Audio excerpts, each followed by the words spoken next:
ಸಾಮಾನ್ಯ ಮನುಷ್ಯನ ಟೆರರಿಸ್ಟ್ ಆಗಿ ಬದಲಾಯಿಸಾಕ ದೊಡ್ಡ ಹುನ್ನಾರನ ನಡೆಸ್ತಾರ. ಯಾವ ರೀತಿ ಬ್ರೈನ್ ವಾಶ್ ಮಾಡ್ತಾರ ಅಂದ್ರ ಮುಸ್ಲಿಮೇತರ ಎಲ್ಲಾರು ಕಾಫಿರ್ಗಳು ಅಂತ ಹೇಳ್ತಾರ. Their people never sleep. Their mind is always active. They always work how to destroy your happiness. ಒಬ್ಬ ಭಯೋತ್ಪಾದಕನಿಗೆ ಅಂತ ಕ್ರೂರ ಮನಸ್ಸು ಬರಾಕ ಇವ್ರು ಮಾಡೋ ಬ್ರೈನ್ ವಾಶ್ ಕಾರಣ. ಹಮಾಸ್ ಸಂಘಟನೆ ಅದು ಎಷ್ಟು ಕೆಟ್ಟದ್ದು ಅಂತ ಹಮಾಸ್ ಒಳಗಿದ್ದ ಮಾಜಿ ಉಗ್ರನ ಹೇಳ್ತಾನ. Palestinians does not care about the lives of Israelis or Americans. They don't care about their own lives. ಅಫ್ಘಾನಿಸ್ತಾನದಾಗ ಪಾಕಿಸ್ತಾನದಾಗ ಟ್ರೇನ್ ಆಗಿದ್ದ ಮಾಜಿ ಭಯೋತ್ಪಾದಕ ಬಿಚ್ಚಿಟ್ಟ ಕರಾಳ ಸತ್ಯ ನೀವು ಕೇಳಿ. ನಮಸ್ಕಾರಿ.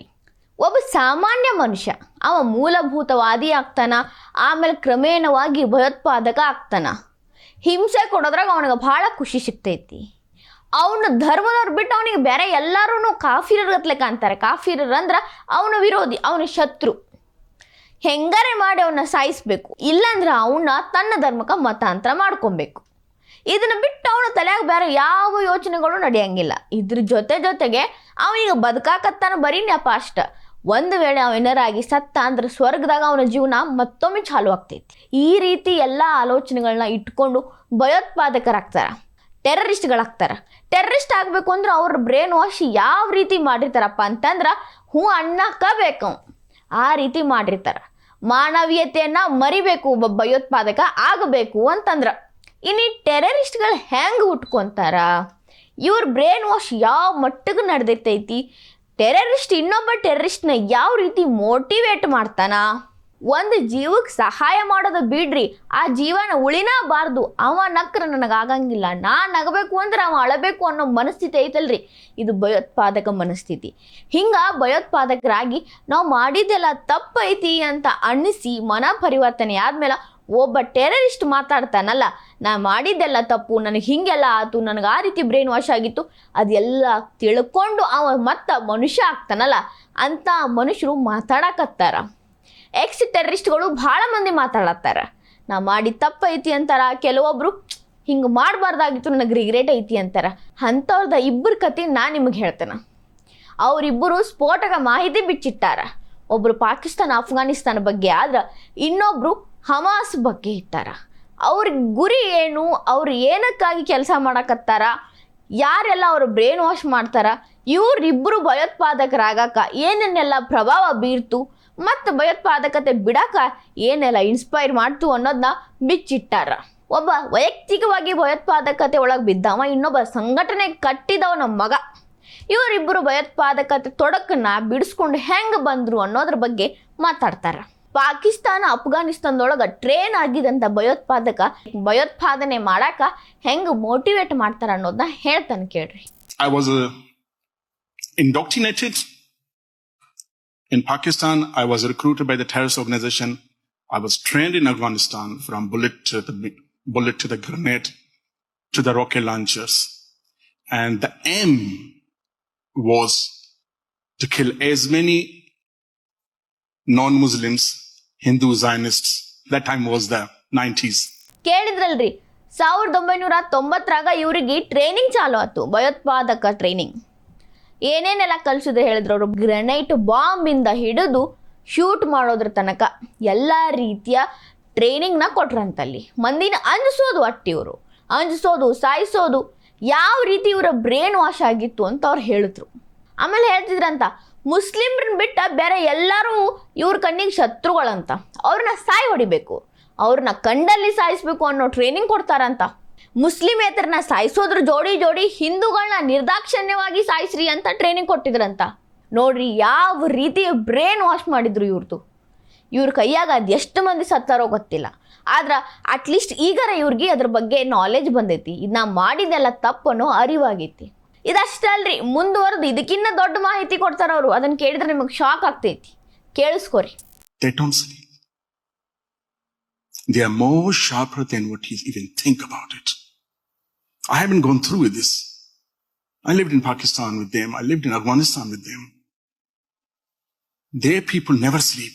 Their mind is always active. They always work how to destroy your happiness, how to seize your freedom. You smile, they cry.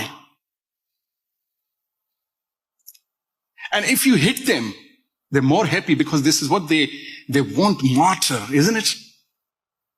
They're born to die. ಕೇಳಿಸ್ಕೊಂಡ್ರಲ್ರಿ, ಅವ್ರದ್ದೆಲ್ಲರದು ಒಂದು ಗುರಿ ಐತಿ, ಇಡೀ ಜಗತ್ತನ್ನ ಇಸ್ಲಾಮೀಕರಣ ಮಾಡೋದು. ಅದು ಮುಟ್ಟೋ ತನಕ ಅವ್ರಿಗೆ ನಿದ್ದಿನ ಬರಂಗಿಲ್ಲತ್ತ. ಒಂದ್ ವೇಳೆ ಅವ್ರ ನಿದ್ದೆ ಮಾಡಾಕತ್ರು ನಿದ್ದೆ ಒಳಗೂ ಅದ ಯೋಚನೆ ಇರ್ತೈತಂತ, ಅದು ತುಡಿತಿರ್ತೈತಂತ ಅವ್ರಿಗೆ. ಯಾವಾಗಪ್ಪ ನಾವು ಇಸ್ಲಾಂ ಜಗತ್ತನ್ನ ಮಾಡೋದು, ಎಲ್ಲ ಮುಸ್ಲಿಮೇತರನ್ನ ಸಾಯಿಸೋದು, ಎಲ್ಲರ ಸಂತೋಷ ಹಾಳು ಹೆಂಗ್ ಮಾಡೋದು, ಎಲ್ಲರ ಫ್ರೀಡಮ್ನ ಹಾಳು ಹೆಂಗ್ ಮಾಡೋದು ಅಂತ ತುಡಿತಿರ್ತಾರಂತ. ಬ್ಯಾರೆದವ್ರು ನಕ್ರ ಅವ್ರು ಅಳ್ತಾರಂತ. ಅಂದ್ರೆ ಬ್ಯಾರೆದವ್ರ ಖುಷಿ ಅವ್ರಿಗೆ ತಡ್ಕೊಳಕ ಆಗಂಗಿಲ್ಲ. ತಾವು ಖುಷಿಯಾಗಿರಕ ಏನು ಬೇಕಾದ್ರೂ ಮಾಡ್ತಾರ, ಯಾರನ್ನ ಬೇಕಾದ್ರೂ ನಿರ್ದಾಕ್ಷಿಣ್ಯವಾಗಿ ಸಾಯಿಸ್ತಾರೆ. ಹಿಂಗೆಲ್ಲ ಮಾಡುವಂತ ಅದು ಯಾರು ಹೇಳಿದ್ರು ಗೊತ್ತಿಲ್ಲ, ಆದ್ರೆ ಧರ್ಮದ ಹೆಸರಲ್ಲಿ ಹಿಂಗೆಲ್ಲ ಮಾಡಾಕತ್ತಾರ ಅಂತ ಹೇಳ್ತಾರ. ಇನ್ನೊಂದೇನಂದ್ರೆ ಅವ್ರು ಹುಟ್ಟಿದ್ದ ಸಾಯಕ್ಕ, ಎಲ್ಲರೂ ಹುಟ್ಟಿದ ಮೇಲೆ ಸಾಯಬೇಕು, ಆದ್ರೆ ಅವ್ರದ್ದೊಂದು ಸ್ವಲ್ಪ ಡಿಫ್ರೆಂಟ್ ಐತಂತ.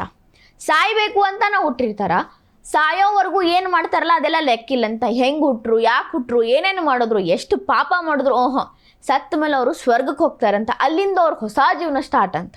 ಈ ರೀತಿ ಬ್ರೇನ್ ವಾಶ್ ಮಾಡ್ತಾರಂತ. ಎಷ್ಟು ಗಾಬರಿ ಹುಡ್ಸುವಂಥ ವಿಷಯ ಐತ್ರಿ. ಈ ರೀತಿ ಬ್ರೇನ್ ವಾಶ್ ಆದವ್ರಷ್ಟನ ಈಗ ಪ್ಯಾಲೆಸ್ಟೀನ್ ಒಳಗ ಇಂಥ ಕೃತ್ಯಗಳನ್ನ ಮಾಡಾಕತ್ತಾರ ಅಂತ ಹೇಳ್ತಾರ. 7th October, they celebrated 7th October. 3 days continually they were celebrating. Then after that, would ceasefire, celebrating 7th, 8th, 9th, and 10th. These 3 days are very important in our Islam. 3 days. You know the Eid of Qurban, sacrifice of animal. Then we celebrate 3 days sacrifice, isn't it? But my Muslim celebrated 3 days for sacrifice of the Jewish blood in the street. What do you call it? Is a murder of humanity? Not.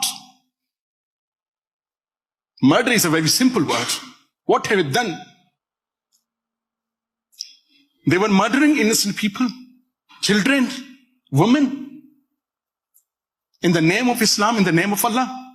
ಅವ್ರು ಹೇಳಿದ್ರೆ ಕೇಳಿಸ್ಕೊಂಡ್ರೇನ್ರಿ, October 7th, 2023 ಆ time ಒಳಗ Palestine ಒಳಗ ಒಂದು celebration ಆಗತ್ತಿತ್ತು. ಅವ್ರು ಹೇಳೋ ಪ್ರಕಾರ ಏನು ಸೆಲೆಬ್ರೇಷನ್ ಅಪ್ಪ ಅಂತಂದ್ರೆ, ಯಾವಾಗ ಬಕ್ರೀದ್ ಮಾಡ್ತಾರಲ್ಲ ಅವಾಗ ಅವ್ರು 3 ದಿನ ಹಬ್ಬ ಮಾಡ್ತಾರ. ಅಂದ್ರೆ ಪ್ರಾಣಿ ಬಲಿ ಕೊಟ್ಟು ಖುಷಿ ಪಡ್ತಾರ, ಆಚರಣೆ ಮಾಡ್ತಾರ. ಆ ರೀತಿಯಾದಂಥ ಒಂದು ಆಚರಣೆ ಆ ಸಂದರ್ಭದಾಗ ಆಯಿತು 7, 8, 9 ಅಕ್ಟೋಬರ್ 2023.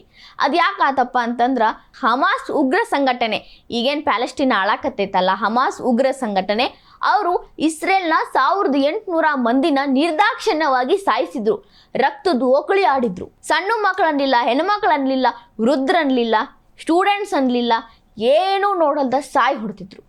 ಆ ಖುಷಿಗೋಸ್ಕರ ಅಲ್ಲಿ ಸೆಲೆಬ್ರೇಷನ್ ನಡೆದಿತ್ತು. ಮುಗ್ಧ ಜನರ ಪ್ರಾಣ ತೆಗೆದು ಸೆಲೆಬ್ರೇಟ್ ಮಾಡಿದ್ರು. ಈ ರೀತಿ ಮಾಡೋದಕ್ಕೆಲ್ಲ ಅವರು ಧರ್ಮ ಮತ್ತೆ ಅಲ್ಲಾಗೋಸ್ಕರ ಮಾಡ್ತೀವಿ ಅಂತ ಹೆಸರು ಕೊಡ್ತಾರ. ಹಿಂಗೆಲ್ಲ ಮಾಡ್ರಿ ಅಂತ ಅದು ಯಾವ ಧರ್ಮ ಹೇಳ್ತೈತಿ ಅಂತ ತಮಗೆ ತಾವು ಎಕ್ಸ್ ಟೆರರಿಸ್ಟ್ ಪ್ರಶ್ನೆ ಕೇಳ್ಕೊಂತಾರ. ಇದೆಲ್ಲ ಸರಿಯಲ್ಲ. ಈ ರೀತಿ ಬ್ರೇನ್ ವಾಶ್ ಮಾಡಿ ಎಷ್ಟು ಜೀವಗಳ ಬಲಿ ಕೊಡಬೇಕು ಅಂತ ಕಾಯಕತ್ತಾರೋ ಗೊತ್ತಿಲ್ಲ ಅಂತ ಒಂದು ಸಮುದಾಯದ ಕರಾಳ ಮುಖಾನ ಬಿಚ್ಚಿಟ್ಟಾರ. ಈ ರೀತಿ ಎಲ್ಲ ನೋಡಿ ನೋಡಿ ನಾನು ಭಯೋತ್ಪಾದನೆ ಬಿಟ್ಟಿನಿ, ನಂಗೆ ನಿಜವಾಗ್ಲೂ ಬೇಜಾರಾಗ್ತೈತಿ, ಇಷ್ಟೆಲ್ಲ ನೋಡಿದ್ಮೇಲೆ ಇದನ್ನ ಸರಿ ಮಾಡಕ್ ಆಗಂಗಿಲ್ಲ ಅಂತ ಕಳವಳ ವ್ಯಕ್ತಪಡಿಸ್ತಾರ. ಧರ್ಮದ ಹೆಸರಲ್ಲೇ ಒಬ್ಬರು ಬ್ರೇನ್ ವಾಶ್ ಮಾಡಿ ಟೆರರಿಸ್ಟ್ ಮಾಡುವಂಥ ದೊಡ್ಡ ಪಾಪ ಇವ್ರನ್ನ ಸುಮ್ ಬಿಡಂಗಿಲ್ಲ. ಇವ್ರ ಕತೆ ಹಿಂಗಂದ್ರ ನಾ ಅವಾಗ ಹೇಳಿದ್ನಲ್ರಿ, ಇನ್ನೊಬ್ಬ ಇದಾರಂತ, ಮೊಸಾಬ್ ಹಸನ್ ಯೂಸೆಫ್. ಇವ್ರು ಯಾರಪ್ಪ ಅಂತಂದ್ರ ಹಮಾಸ್ ಕೋ-ಫೌಂಡರ್ ಮಗ. ಈಗೇನು ಪ್ಯಾಲೆಸ್ಟೀನ್ ಆಳಕತ್ತೈತಲ್ಲ ಹಮಾಸ್, ಆ ಹಮಾಸ್ ಕಟ್ಟಕ್ಕೆ ರೊಕ್ಕ ಹಾಕಿದವ್ರೊಳಗೆ ಒಬ್ಬರ ಮಗ ಇವ. ಈತ ಬಿಚ್ಚಿಟ್ಟಿರೋ ಸತ್ಯ ಎಲ್ಲಾನು ಹಮಾಸ್ ಸುತ್ತಮುತ್ತ ಹೊಂದ್ಕೊಂಡಿರುವಂಥ ಸತ್ಯ. ಕರಾಳವಾದ ಸತ್ಯ ಅಂದ್ರೆ ಸುಳ್ಳಾಗಂಗಿಲ್ಲ ನೋಡ್ರಿ. ಹಮಾಸ್ ಮೈಂಡ್ ಸೆಟ್ ಏನೈತಿ ಅನ್ನೋದನ್ನ ಎಳಿಯಾಗಿ ಹೇಳ್ತಾರೆ. Palestinians does not care about the lives of Israelis or Americans. They don't care about their own lives. They consider dying for the sake of their ideology a way of worship. And how can you continue in that society? Building the Islamic Khilafah, which means an Islamic state on the rubble of every other civilization. These are the ultimate goals of the movement. ಕೇಳಿಸ್ಕೊಂಡ್ರಲ್ರಿ, ಹಮಾಸ್ಗ ಯಾರ ಪ್ರಾಣನೂ ಲೆಕ್ಕಕ್ಕಿಲ್ಲ. ಅದು ಇಸ್ರೇಲ್ದವ್ರಾಗಿರ್ಬೋದು, ಇರಾನ್ದವ್ರಾಗಿರ್ಬೋದು, ಅಮೇರಿಕಾದವ್ರದ್ದಾಗಿರ್ಬೋದು, Hamas ಸಂಘಟನೆ ಅವ್ರದ್ದು ಆಗಿರ್ಬೋದು, ಪ್ಯಾಲೆಸ್ಟೀನ್ದವ್ರದ್ದು ಆಗಿರ್ಬೋದು, ಅವ್ರಿಗೇನು ಫರಕ್ ಆಗಂಗಿಲ್ಲ. ಸಾಯೋರ್ ಸಾಯ್ಲಿ, ಅವರ ಉದ್ದೇಶ, ಅವರ ಗುರಿ ಮುಟ್ಟಬೇಕು. ಇಡೀ ಜಗತ್ತನ್ನು ಇಸ್ಲಾಮೀಕರಣ ಮಾಡಬೇಕು ಅನ್ನೋ ಅವ್ರ ಗುರಿ ಈಡೇರಬೇಕು. ಅದಕ್ಕೋಸ್ಕರ ಎಷ್ಟು ಮಂದಿ ಸತ್ತು ಬಿದ್ದರೂ ಅವ್ರಿಗೆ ಕಾಳಜಿ ಇಲ್ಲ. ಇವೆರಡೂ ನೋಡಿದ್ರೆ ನಮಗೆ ಒಂದು ಕ್ಲಾರಿಟಿ ಸಿಗ್ತೈತಿ. ಒಬ್ಬ ವೈಯಕ್ತಿಕವಾಗಿ ಯಾವ ರೀತಿ ಬ್ರೇನ್ ವಾಶ್ ಆಗಕ್ಕೆ ಒಳಗಾಗಿದ್ರು ಅನ್ನೋದು, ಇನ್ನೊಂದು ಒಂದು ಸಂಘಟನೆ ಕಟ್ಟಿ ಹೆಂಗೆ ಬ್ರೇನ್ ವಾಶ್ ಮಾಡೋ ಕೆಲಸ ನಡೆದೈತೆ ಅನ್ನೋದು. ಅವರ ಗುರಿ ಸಾಧನೆಗಾಗಿ ಅದು ಎಷ್ಟು ಮಂದಿ ಜೀವ ಬೇಕಾದರೂ ತೆಗ್ಯಾಕ ರೆಡಿ ಅದಾವ ಈ ಸಂಘಟನೆಗಳು. ಈ ರೀತಿ ಧರ್ಮದ ಆಧಾರದ ಮೇಲೆ ಭಯೋತ್ಪಾದನೆ ಮಾಡಕತ್ತಿರೋ ಸಂಘಟನೆಗಳು.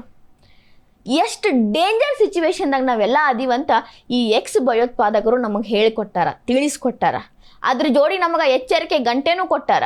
ಎಷ್ಟು ಬೇಗ ಎಚ್ಚೆತ್ಕೊಳ್ತೀವೋ ಅಷ್ಟು ಬೇಗ ನಾವು ಸೇಫ್ ಆಗಿರ್ತೀವಿ ಅನ್ನೋದು. ಈ ವಿಡಿಯೋ ನಿಮಗೆ ಇಷ್ಟ ಆಗಿದ್ರೆ ಲೈಕ್ ಮಾಡಿರಿ, ಶೇರ್ ಮಾಡಿರಿ, ಕಮೆಂಟ್ ಮಾಡಿರಿ. ಇನ್ನೂ ಇಂಥವು ಹೆಚ್ಚಿನ ವಿಡಿಯೋ ನೋಡೋಕೆ ಹೊಸದಿಗಂತ ಡಿಜಿಟಲ್ ಚಾನಲ್ಗೆ ಸಬ್ಸ್ಕ್ರೈಬ್ ಆಗಿರಿ.